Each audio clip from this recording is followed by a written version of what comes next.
Agustín, bienvenido a Nos Cogió la Noche. ¿Cómo está usted? Muy buenas noches, muy bien, gracias por la comunicación, es un gusto. Agustín, licenciado en Ciencias Políticas, actualmente residente en España. Bueno, estuve en España estudiando, haciendo un máster en filosofía, que ya lo concluí, y me ha quedado acá atrapado por la pandemia. Las fronteras de mi país están cerradas en este momento, así que estaré algunos meses más en España. Agustín, lo quise invitar porque usted habla de una cosa que me llamó bastante la atención y creo que en Hispanoamérica no somos ajenos, y es esta generación del imbécil. Cuando usted habla de esta nueva generación, ¿a qué hace referencia? Bueno, imbécil es una palabra muy hermosa para poder calificar a esta generación, aunque también y quizás con más precisión usaría yo la de idiota. La generación idiota podríamos llamarla, atendiendo al origen etimológico de la palabra idiota. Idiota viene de idios, el idios griego, que hacía referencia a aquella persona que estaba marginada, digamos, del espacio común, aquella persona que no estaba conectada con la realidad. Yo creo que si algo caracteriza a la actual generación es un desencuentro total y completo respecto de la realidad. Ya Ortega y Gasset encontraba en la década del 30 del siglo pasado que la modernidad estaba caracterizada por lo que él llamaba la sociedad de masas. En la sociedad de masas, el hombre de masa es un hombre masificado, es un hombre que no se siente parte de una civilización, que no reconoce que él de alguna forma está subido a hombros de gigantes, que no reconoce que detrás de todo su bienestar, de todo lo que disfruta de esa sociedad, ha habido generaciones de gente brillante, esfuerzos colectivos, tradiciones que han posibilitado todo ello, y por eso es un hombre mediocre, es un hombre masa. Yo creo que el actual idiota, el propio de la generación de idiotas que lamentablemente confrontamos actualmente, es un hombre hipermasificado. No solamente es un hombre masa como el que veía Ortega y Gasset hace ya casi un siglo, sino que es un hombre hipermasificado porque además de no ser capaz de reconocer todos los procesos sociales que desembocan en el mundo actual y que le dan el bienestar del cual hoy él goza, además de todo eso, encima el idiota se siente original. El hombre masa del siglo pasado no se sentía original. El hombre masa del siglo pasado de alguna forma se sentía masificado. Se sentía parte de una sociedad de masas en donde de alguna forma vivía su mediocridad como cualquier otro hombre masa. En cambio, si uno ve a los jóvenes de hoy, por ejemplo, son tipos que encima de estar hipermasificados se reconocen como originales. Piensan que, bueno, en ese gran mercado de identidades ellos pueden encontrar su individualidad, su particularidad, a tal punto de ver algunas características que la verdad es que me asombran. Por ejemplo, poner de manifiesto el orgullo de con quién uno se acuesta. Ahora, con quién uno se acuesta es un motivo de orgullo que incluso se representa con un trapo multicolor. Bueno, está muy bien, digamos, que cada uno se acueste con quien tenga ganas, no es mi problema.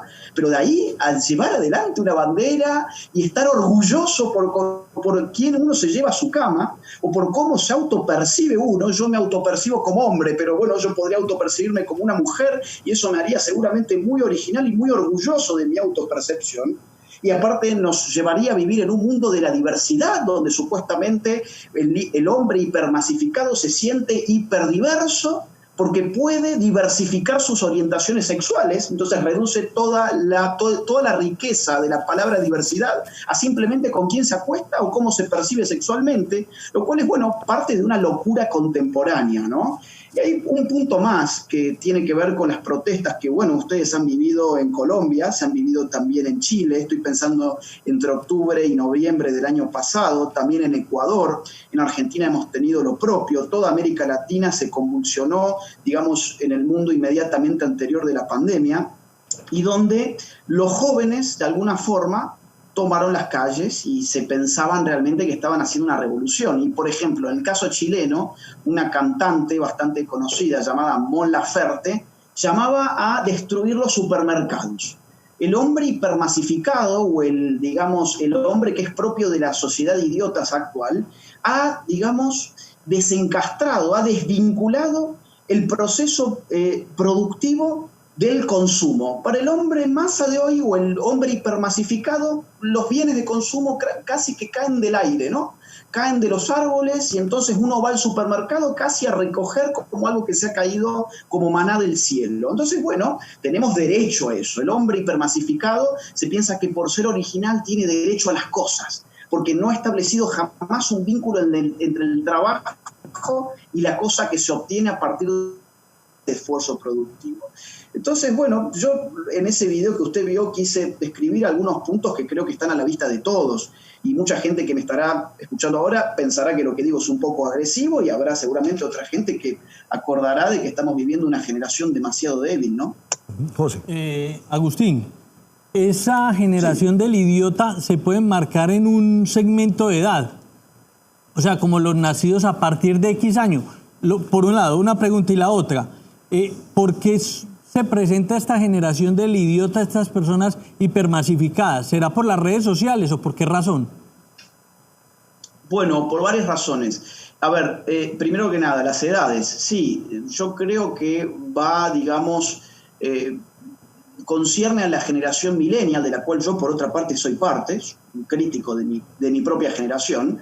Y digamos que puede rondar entre los que pueden ser adolescentes en este momento, preadolescentes incluso, hasta personas de mi propia edad, digamos, que realmente no pueden concebir las propias los propios anclajes de su mundo social. Entonces, todo es un derecho, todo es un orgullo, su identidad está vivida como si no estuviese masificada. ¿Y cuál es la relación con las redes sociales?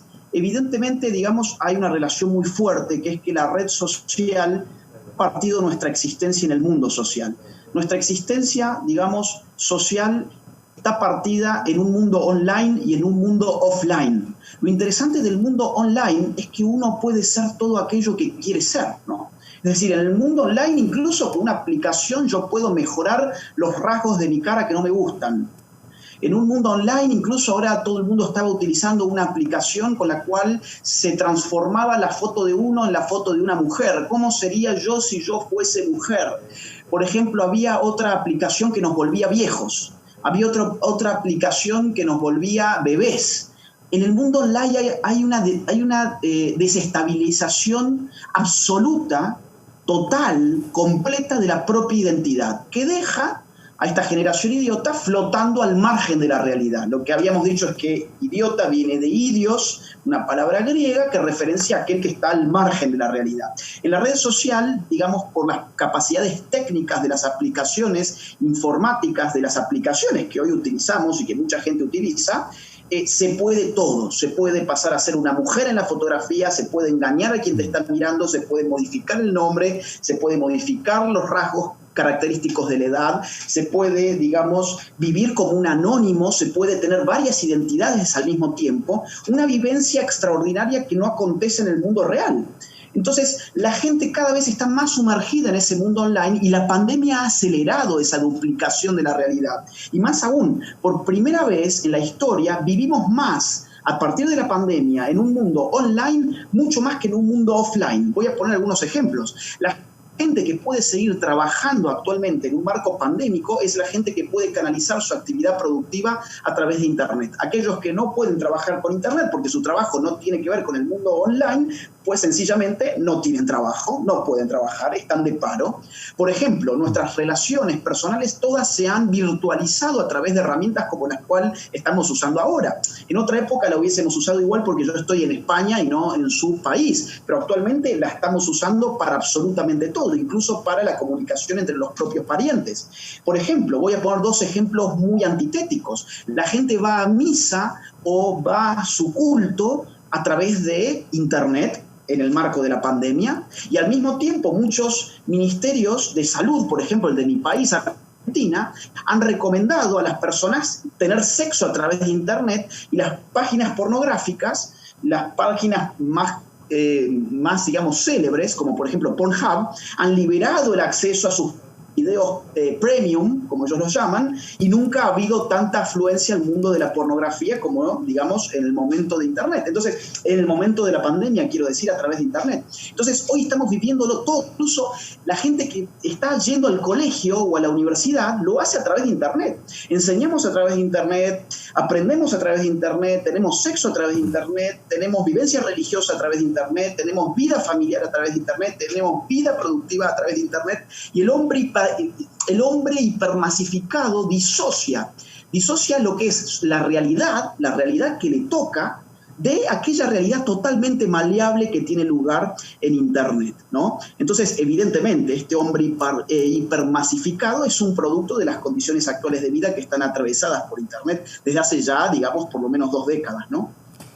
Agustín, mi pregunta va al tema de lo online, porque usted decía hace un momento que nuestra fotografía la podemos mejorar, tener otro perfil, tener 20 perfiles. ¿Qué porcentaje de ese mundo online podríamos decir es mentira?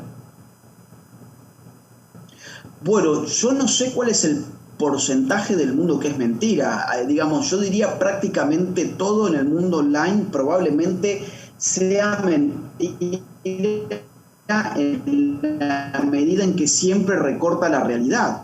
Es decir, mi propia fotografía, por ejemplo, la propia fotografía que yo pongo en mi cuenta de Instagram, ¿esa es toda la realidad de lo que yo soy? No, ese es un momento específico en el cual a mí la foto me gustó, la recorté y la subí. La gente tiende a pensar y tiende a naturalizar la realidad online como si eso fuese incluso superior que la propia realidad. Entonces, la propia fotografía que te gustó para poner de perfil supone un yo superior al cual realmente está viviendo ahora la realidad.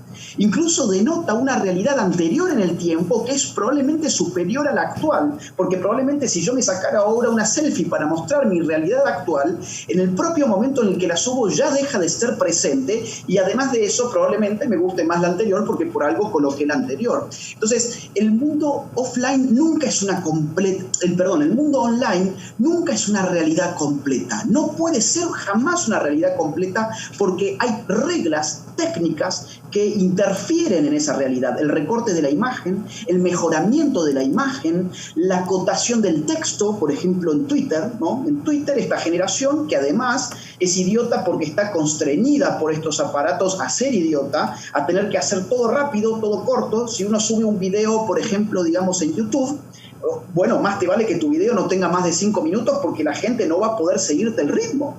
Porque la gente no lo va a aguantar, la gente quiere cosas rápidas. 5 minutos es un video largo. Un texto, una nota de varios párrafos es algo larguísimo en Internet. ¿Qué tenés que tener? Twitter. ¿Cuántos caracteres tenés en Twitter? 140. Hacelo lo más cortito que puedas. ¿Querés escribir un libro? Bueno, no, la gente ya no quiere leer libros, quiere leer tweets. ¿Por qué? Porque es corto, es fácil. ¿Y eso es la realidad, digamos? No, Agustín, es una realidad empobrecida y recortada, ¿no? Agustín, ¿y cómo se mezcla toda esta nueva generación con el factor político? Ahora que está tan explosivo en América Latina, lo hablábamos en Chile, en Colombia también nos tocó algo, Venezuela no pudo, este movimiento de jóvenes, pelear contra este socialismo tan impresionante, trataron de levantarse. ¿Por qué en Venezuela no lo logran? ¿Y qué es lo que está pasando? ¿Cómo se mezclan estas dos realidades? Bueno, a ver, las redes sociales son un factor político enorme. Es decir, si se está planificando, digamos, una revolución, lo primero que un Estado que no quiere sufrir esa revolución debe hacer es cortar las redes sociales de inmediato. Es lo que ha pasado, por ejemplo, en el marco de las revoluciones islámicas de hace algunos años.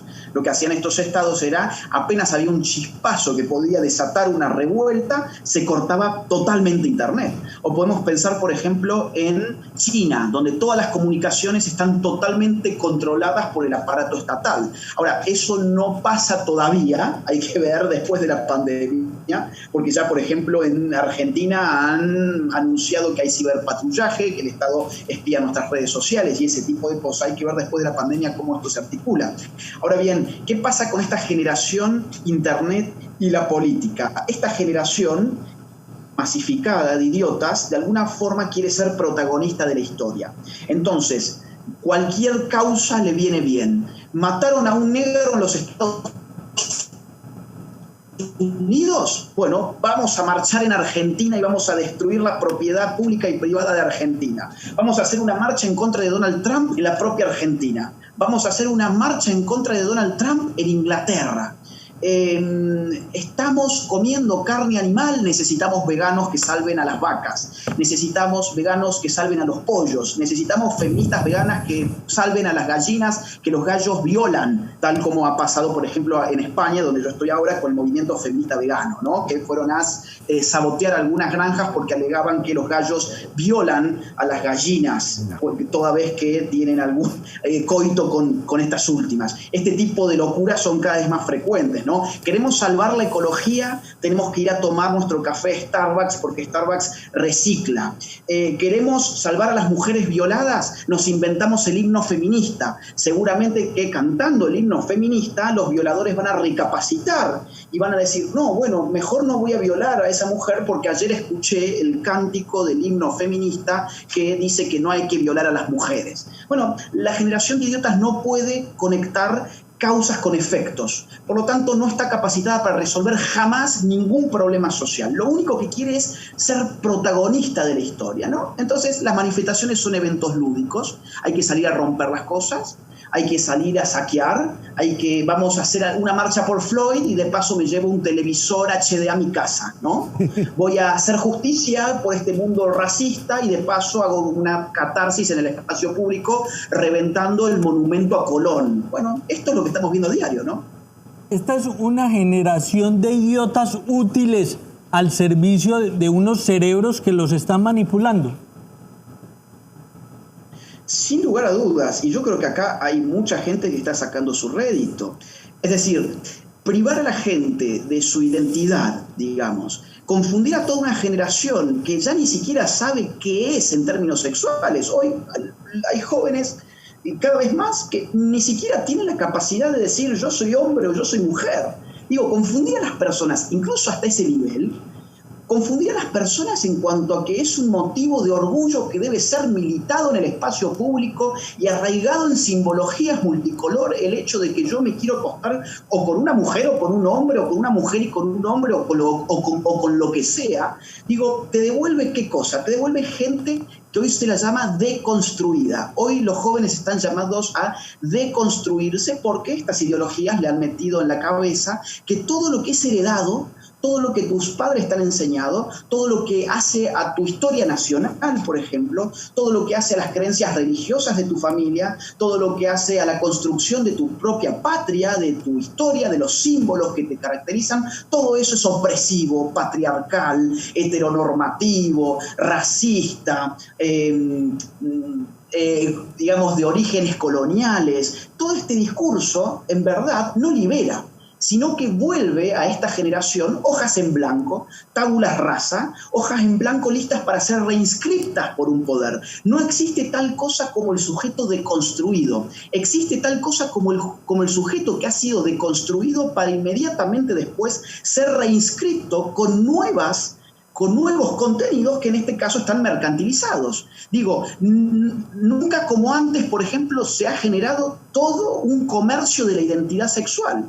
Nunca como antes estaba en cuestión, digamos, negocios multimillonarios como por ejemplo el de las hormonas. Ahora resulta que para ser hombre o para ser mujer uno se tiene que hormonar. Entonces esto, digamos, viene muy bien no solamente a la izquierda, porque el socialismo ha echado mano muchísimo de confundir a la gente, de resentirla contra fantasmas como el patriarcado, el machismo, la heteronormatividad, la homofobia. Todos estos fantasmas son sí puntos políticos de discursos típicamente izquierdistas, pero también hay muchas empresas que han hecho buenos negocios. Y si no, fijémonos cómo facturan las multinacionales de ropa en la Semana del Orgullo Gay. Digo, facturan muchísimo porque obviamente hay todo un marketing puesto encima de todo eso, digamos, y como resultado tenemos una generación que ni siquiera sabe si hay hombres y mujeres y de la cual ya ni siquiera se sabe cuántos géneros hay. Hay gente que habla de más de 120 géneros. Esto es como un comercio de identidades, ¿no? Más de 120, oiga, eso sí los tenemos que investigar, tú, más de 120 géneros. Bien interesante, Agustín.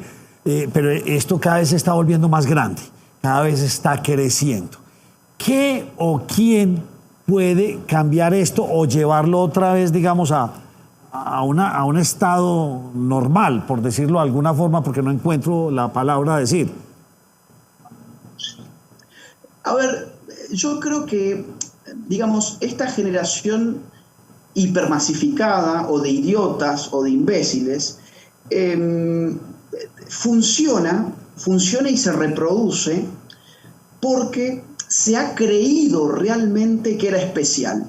Se ha creído que era revolucionaria, se ha creído que era protagonista de una historia que ella misma estaba capacitada para hacer. Y sin embargo ahora aparecen voces, la mía no es una voz aislada, hay cada vez más gente levantando esta voz y cada vez más jóvenes levantando esta voz en contra de todos estos procesos deconstructivos de la identidad. Estamos siendo críticos con todos estos procesos que estamos viviendo y que nos venden como mercancía. Y esa generación que se está levantando está haciendo una guerra en contra de estas ideologías. Yo insisto, lo mío no es una voz aislada, en este momento hay una guerra cultural entre aquellas personas que, digamos, tratamos de hacer una crítica social como la que estoy intentando yo ahora hacer, y personas que piensan que son revolucionarias, ¿no? Y, digamos, si hay algún futuro en esto, es en despertar de aquella parte sana de esa generación, que obviamente la hay. Obviamente hay una parte sana, hay una parte lúcida, hay una parte inteligente, hay una parte revolucionaria en el buen sentido, que está dando un combate en estos momentos solamente por redes sociales, porque los medios de comunicación generalmente no levantan nuestra voz. O sea, es una rareza, de hecho, que yo esté saliendo ahora por la televisión. Yo hago videos por YouTube que tienen millones de vistas, hay mucha gente consumiendo estas ideas, mirando y aprendiendo de estas ideas, pero por la televisión es muy raro que a mí se me invite, de modo que aprovecho para darle las gracias, porque no siempre uno tiene la oportunidad para dar mensajes políticamente incorrectos a través de la pantalla grande, digamos, ¿no? Perdón, de la pantalla chica. ¿Cuál es mi esperanza? Esa parte lúcida de esta generación, esa parte no imbécil, esa parte no idiota de esta generación, que los hay y cada vez afortunadamente más. Agustín, una última pregunta. ¿O será que los políticos de Latinoamérica, las famosas Banana Republic, son los que nos están llevando a esto y estamos tan equivocados ante tantos casos de corrupción y todo lo que se ve en América Latina? ¿Será que la misma política, como se hace en América Latina, nos está llevando a que estos muchachos despierten? A ver, sí, la política es muy sucia, pero la política también es responsable de la confusión sistemática que le han generado a tantos jóvenes en esta generación de la cual estamos hablando. Es decir, los jóvenes pasan más tiempo en las escuelas aprendiendo de currículas que están diseñadas especialmente por burócratas, por políticos, pasan por lo menos 12 años entre la escuela primaria, la escuela secundaria, después ni hablar las universidades, donde, bueno, sale gran parte de toda esta gente. Cuando hablamos de la generación de idiotas, no estamos hablando de generaciones de idiotas culturales, digamos, no estamos hablando de gente necesariamente ignorante, estamos hablando generalmente de gente incluso pertenecientes a las capas medias, medias altas y altas de la sociedad, que ha sido imbecilizada, digamos, en el marco de su formación educativa, estatal, planificada por una clase política que le conviene tener gente confundida, porque digamos, en nuestras repúblicas bananeras, ¿qué le conviene a un político populista? Le conviene tener un pueblo lúcido, que sabe bien de dónde viene, hacia dónde va, que tiene seguridad de sí mismo, que sabe lo que representa, que conoce sus capacidades, o le conviene tener una juventud que ni siquiera sabe si son hombres o mujeres. O sea, ¿qué le conviene a un político que vende además pan y circo?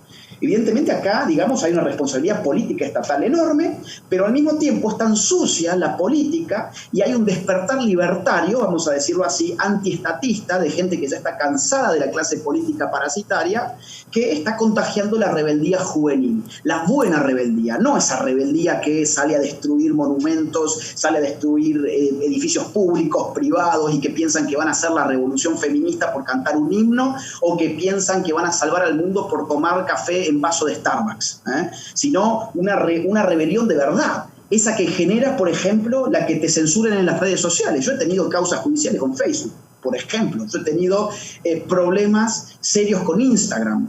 Yo he estado censurado de Twitter durante más de 1 año y medio.